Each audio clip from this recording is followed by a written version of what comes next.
شفتي يا ماما عاملين على البيدج بتاعتهم ميك اب اورجنايزر تحفه، معمول من اكريليك بيور، وكمان عاملين لايت LED كده يخليها شايني، وكمان في الباك بتاعته ميرور بلجيكي جامده اخر حاجه. ليد ايه وميرور بلجيكي ايه دلوقتي؟ انت مش شايفه اللي بيحصل في العالم حوالينا والاسعار بقت ازاي؟ محدش عارف بكره في ايه. شفتي يا ماما عاملين على البيدج بتاعتهم ميك اب اورجنايزر تحفه، عليه عرض جامد ومش بيتكرر، وكمان عملي جدا وهينظم حاجتي ويحافظ عليها.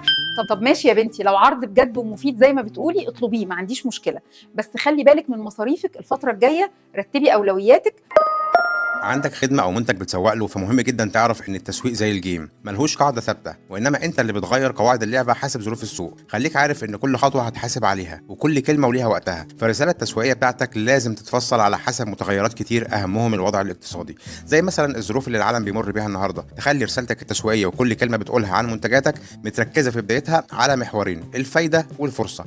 ركز على انك تنقل صوره لاهميه وفوائد منتجك من ناحيه، والفرصه اللي انت بتوفرها له النهارده كجود تشانس ما تتعوضش من ناحيه تانية. لكن ما يكونش تركيزك في البدايه على المواصفات البريميوم والرفاهيه اللي في منتجك، لان في وقت الازمات ده مش وقته، لكن ممكن يجي بعد ما العميل يقرر يشتري، فتبدا تعرضها له لدعم الديل، وبكده تضمن انك مش هتضيع فرص بيع كتيره منك في ظروف صعبه زي اللي داخلين عليها. تابعنا علشان هنا دايما هتلاقي فكره ومعلومه تفيدك من واقع السوق. بهاء كرم.